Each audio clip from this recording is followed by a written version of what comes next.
ఆయన పెద్ద మనిషి కిషన్ రెడ్డి వెనకటికి ఎవరో చెప్పిండంట పొంకనాల పోసిగానికి 3 ఎడ్లుంటే 36 దొడ్లు ఉన్నాయని. అయ్యా కిషన్ రెడ్డి, నువ్వు ఎంత మొనగానువో ఎంత లడాయికోతో తెలంగాణ వాళ్ళందరికీ తెలుసు. నీ తెలివితేటలు ఆపేయి.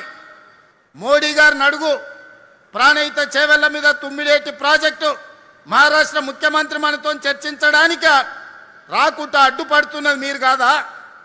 ఈరోజు గోదావరి నుంచి ఈ నగరంలో విస్తరిస్తున్న జనాభాకు 20 టీఎంసీల తాగునీళ్లు తేవాలని పనులు ప్రారంభిస్తే ఆ నిధులు రాకుండా అడ్డుకుంటున్నది మీరు కాదా? ఇవాళ సింగూరు జలాలను నగరాన్ని దాహార్తం తీర్చడానికి ప్రయత్నం చేస్తుంటే అడ్డుపుల్ల పెట్టింది మీరు కాదా? ఈరోజు నరేంద్ర మోడీ గారు సబర్మతి రివర్ ఫ్రంట్ కట్టుకుంటే అబ్బా ఆహా ఓహో అని నువ్వు డప్పు కొడతావట్టి ఆయనకు.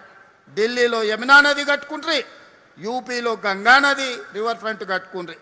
మరి మనకున్న మూసీని ప్రక్షాళన మనం చేసుకోవద్దా? మన మూసీ బాగుపడొద్దా? మన మూసీ మన ప్రజలకు ఉపయోగపడొద్దా? మన మూసీ సరిహద్దున మన యువకులకు ఉద్యోగ ఉపాధి రావద్దా? ఎందుకు అడ్డుకుంటున్నారు? గుజరాత్కు గులాములుగా మీరు ఎందుకు పనిచేస్తున్నారు? గుజరాత్ అభివృద్ధి చేసుకోవడం నరేంద్ర మోడీ బాధ్యత అయితే తెలంగాణ హైదరాబాద్ నగరాన్ని అభివృద్ధి చేయాల్సిన బాధ్యత కిషన్ రెడ్డికి, ఈటెల రాజేందర్కు, విశ్వేశ్వర రెడ్డికి, రఘునందన్ రావుకి లేదా అని నేను అడుగుతున్నా. ఈరోజు నరేంద్ర మోడీ గారు సబర్మతి రివర్ ఫ్రంట్ కట్టుకుంటే అబ్బా ఆహా ఓహో అని నువ్వు డప్పు కొడతావట్టి ఆయనకు.